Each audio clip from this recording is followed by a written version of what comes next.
विश्वं दर्पणं दृश्यमानं नगरीतुल्यं निजान्तर्गतं पश्यन्नात्मनि माया बहिर्बोधभूतं यथा निद्रया या साक्षात् कुरुते प्रबोधसमये स्वात्मानमेवाद्वयं तस्मै श्रीगुरुमूर्तये नमः। इदं श्रीदक्षिणामूर्तये ओम।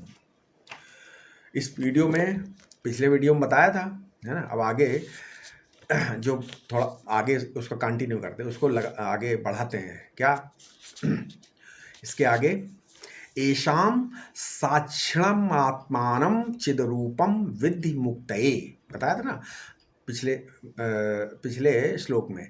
अष्टावक्र जी कहते हैं आत्मानम विद्धि, अच्छा है, अच्छा के लिए जानने की आवश्यकता है, नहीं इसके लिए आत्मानम विद्धि, इसके लिए क्या जानने की आवश्यकता है। अब ये प्रश्न है कि किसको जाने, तो कहा आत्मानम विद्धि, यानी अपने आप को जानो। तो कहा एषाम साक्षिणम, यानी जो तुमको ये विभिन्न प्रकार के पदार्थ दिख रहे हैं इनके तुम क्या हो, साक्षी हो। वेदांत में साक्षी के अर्थ में बहुत गहनता है। ये साक्षी बहुत गहन, बहुत गूढ़ शब्द है ना। ये न समझना कि घट का दृष्टा है, घट से पृथक है, इस मोबाइल का दृष्टा मोबाइल से पृथक है, अलग है, ऐसा नहीं है। आप अच्छा बता देते हैं मोबाइल का दृष्टा, हम मोबाइल देख रहे हैं तो क्या मोबाइल अलग है, हम अलग है आप, ऐसा नहीं है। आप इन मोबाइल आदि वस्तुओं को कैसे देखते हो?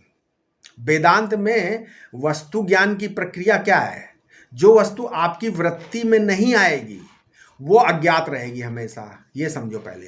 यानी वो है या नहीं है इसका भी निश्चय भी नहीं होगा, मतलब वो अनिर्वचनीय ही है। मान लीजिए आपकी वृत्ति में, मन में ये मोबाइल आया है ना, मन के अंदर वृत्ति उठी, मोबाइल रूपी वृत्ति, मोबाइल आया यानी आपके अंतःकरण में आया। तो मन या अंतःकरण के दृष्टा आप हैं कि नहीं? आप मन के दृष्टा हैं कि नहीं?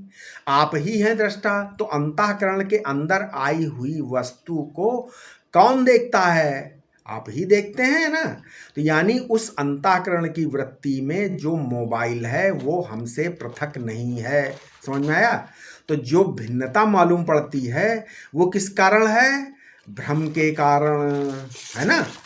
तो जो अंतःकरण का दृष्टा है वही अंतःकरण वृत्ति में आरूढ़ पदार्थ का भी दृष्टा है। अच्छा, आप अपनी आंख बंद करके ये पृथ्वी आदि को देखते हो तो पृथ्वी और आपका अंतःकरण एक है ना, और दोनों का दृष्टा भी एक है। अब आप कहोगे कि अगर पृथ्वी यदि बाहर ना होती तो अंतःकरण में कहाँ से दिखती? अच्छा, ये भी तो कह सकते हो कि अंतःकरण में यदि न दिखती तो बाहर कैसे दिखती? दोनों तरफ से बात है। तो यहाँ प्रश्न उठा कि पहले बाहर या पहले भीतर, है ना।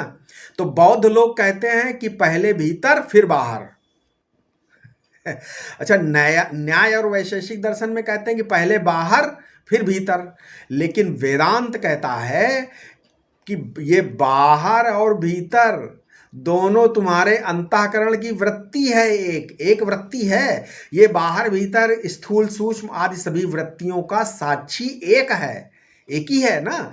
वो साक्षी ही अपना आत्मा है, वही सबको प्रकाशित करता है।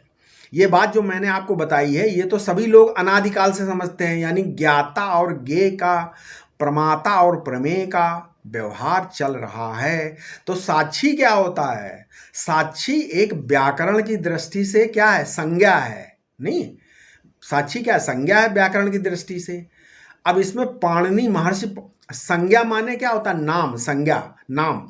तो पाणिनि का एक सूत्र है महर्षि पाणिनि का साक्षी के बारे में। उन्होंने बोला है साक्षात दृष्टिर संज्ञायाम, दृष्टा को साक्षी कहते हैं। पाणिनि जी बोलते हैं कि दृष्टा ही साक्षी है। किस दृष्टा को साक्षी कहते हैं? एक दृष्टा होता है वो आंख से ये मोबाइल को या इस घड़ी को देख रहा है, नहीं घड़ी को देख रहा है तो ये नहीं, ये तो ज्ञाता है, साक्षी थोड़ी है। मान लो हम इस घड़ी को देख रहे हैं सामने, तो ये तो घड़ी का, ये तो ज्ञाता है। प्रमाण की वृत्ति से उपलक्षित जो चेतन है, प्रमाण की वृत्ति से अवच्छिन्न जो चेतन है, अथवा प्रमाण वृत्ति में जो आभास चेतन है, जिसको देखने के लिए किसी करण या सहारे की जरूरत नहीं पड़ती, जो सुषुप्ति में सुषुप्ति को देखता है, तो क्या वो एक ही सुषुप्ति को देखता है? नहीं भाई, सब सुषुप्ति को देखता है। संसार के सार जितने जीवों की सुषुप्ति है, वो सब सुषुप्तियों को देखता है, नहीं। लेकिन अविद्या की वृत्ति के कारण वो सभी सुषुप्तियों का साक्षी होने पर भी आपको केवल अपने एक अंतःकरण में रहने वाली सुषुप्ति का साक्षी मानता है। समझ में आया? अयम साक्षी आत्मा, ये जो साक्षी आत्मा है, यह हम आपको युक्ति से, आपके अनुभव से आपको बता सकते हैं, आपको लखा सकते हैं, दिखा सकते हैं कि ये आपका आत्मा साक्षी है, ये कर्ण निरपेक्ष साक्षी है, ये निर्विषय साक्षी है, ये चिन्मात्र अद्वितीय है, अद्वैतम विराजते, बिना किसी दूसरे का सहारा लिए विराजमान रहते हैं। अच्छा, ज्ञाता क्या है फिर? ज्ञाता वो होता है जो दो आंख से देखता है, यानी प्रत्यक्ष में या अनुमान से जो जानता है वही ज्ञाता है। और दृष्टा क्या है? वो जो इन ज्ञाताओं को देखता है, इन सभी ज्ञाताओं को जो देखता है वो दृष्टा है। ठीक है? तो वो पृथक पृथक शरीर में पृथक पृथक सुषुप्ति को देखता है, लेकिन उस दृष्टा में वास्तविक भेद नहीं होता, इसलिए भेद रहित दृष्टा को साक्षी कहते हैं। हमने आपको समझाने प्रयास किया, साक्षी समझ गए होंगे आप। ठीक है? उस भेद रहित दृष्टा को साक्षी कहते हैं। ये साक्ष्यापेक्ष है, माने किसी को देखने वाला नहीं है। वेदांत कहता है ये साक्षी ही ब्रह्म है। अब चौथा श्लोक लेते हैं। आपकी महिमा क्या है? यदि देहम पृथकृत्यचिति विश्राम तिष्ठसि अधुनैव सुखी शांतो बंध मुक्तो भविष्यसि।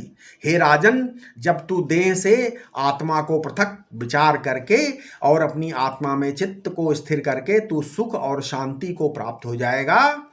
जब तक चिज्जड़ ग्रंथि का नाश नहीं होता, अर्थात अध्यास का नाश नहीं होता है, तब तक जीव बंधन में रहता है। अंतःकरण के साथ आत्मा का तादात्म्य होने से आत्मा के धर्म अंतःकरण में आ जाते हैं। अपना आत्मा जिससे मिल जाता है वो महत्वपूर्ण हो जाता है। देह से मिल गया तो देह महत्वपूर्ण, समाधि से मिल गया तो समाधि महत्वपूर्ण नहीं हो जाती है, और ईश्वर से मिल गया तो ईश्वर महत्वपूर्ण। जिसके ऊपर से हमने अपना हाथ हटा लिया वो मुर्दा हो गया। यदि हम अपने अद्वितीय स्वरूप को जान लें तो मेरे सिवाय कुछ भी नहीं बचेगा शेष। जब हम स्थूल देह से मिलते हैं तब हमारा नाम जीव हो जाता है। ठीक है? हम जब स्थूल देह से मिल जाते हैं तो हमारा नाम क्या होता है? जीव। स्थूल की उपाधि से विश्व कहो, सूक्ष्म की उपाधि से तेजस कहो, और कारण की उपाधि से प्राज्ञ कहो। ये हम बता चुके हैं ना अपने मांडुक्य उपनिषद में कि ये विश्व, तेजस, प्राज्ञ क्या है। ठीक है? बिना हमारे मिले उनकी कोई महत्ता नहीं है। यदि समष्टि स्थूल उपाधि से हमारा ही नाम क्या हो जाता है? विराट।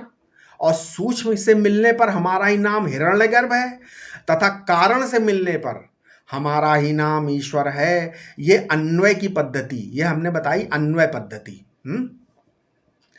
यदि आपने अपने को ज्ञाता जाना, दृष्टा जाना, साक्षी जाना, ईश्वर जाना और अपने देह को मुक्त कर लिया और बाकी सब बच गए, बचे लोगों को बद्ध छोड़ दिया। आप बहुत लोग कहते हैं कि हम तो मुक्त हो भैया, तुम जानो। समझ लो वो मुक्त नहीं हुआ है अभी। अगर आपने आपको दृष्टा जान लिया, ईश्वर साक्षी कुछ भी जान लिया और बाकी बचे लोगों को बद्ध छोड़ दिया कि बंदे अरे छोड़ो इनको, तो वास्तव में तो सृष्टि में एक स्वप्न पुरुष की भी मुक्ति नहीं, वास्तव में तो सृष्टि में एक स्वप्न पुरुष भी मुक्त नहीं हुआ है ना। जो आपके सारे स्वप्न पुरुष दिखाई दे रहे हैं सृष्टि में, वो तो मुक्त नहीं हुए। तो फिर उसका अभिमान बिल्कुल झूठा है जो ऐसा बोलता है। और अगर एक मच्छर भी मुक्त नहीं हुआ तो उसका अभिमान भी झूठा। तो ये समझना है कि मैं तो मुक्त हो गया और बचे हुए दूसरे लोग बंधन में हैं, ऐसा व्यक्ति अभी अभी अज्ञानी है। ठीक है? देखो, सच्चा ज्ञान क्या है? स्वयं प्रकाश के अन्वय से ही इस दुनिया के प्रिय अप्रिय समाधि, ईश्वर सब भासता है कि नहीं भासता है?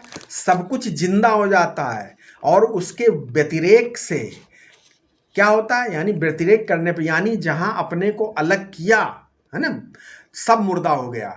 तो जहां अपने को ब्रह्म जाना वहां जिंदा मुर्दा दोनों नहीं रहकर ही भासते हैं। न जिंदा है न मुर्दा, वो दोनों नहीं है तब भी भासते हैं और दोनों अपने स्वरूप हो जाते हैं। उसमें अन्य देश, अन्य काल, अन्य वस्तु, इनका भेद ही नहीं है।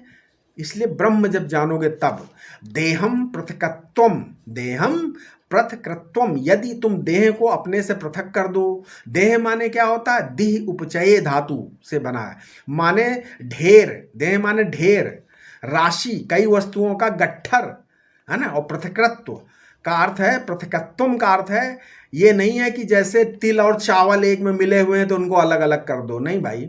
इसका अर्थ है कि देह और आत्मा को अलग अलग समझना।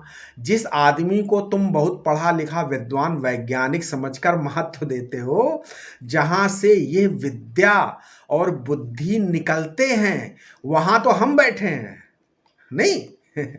तो जहां से शब्द का उदय होता है, विद्या का उदय होता है, वृत्ति का विवर्त है, विद्या जिसका विवर्त है, व्यवहार जिसका विवर्त है, उस अपने अखंड स्वरूप में हम बैठे हुए हैं कि नहीं।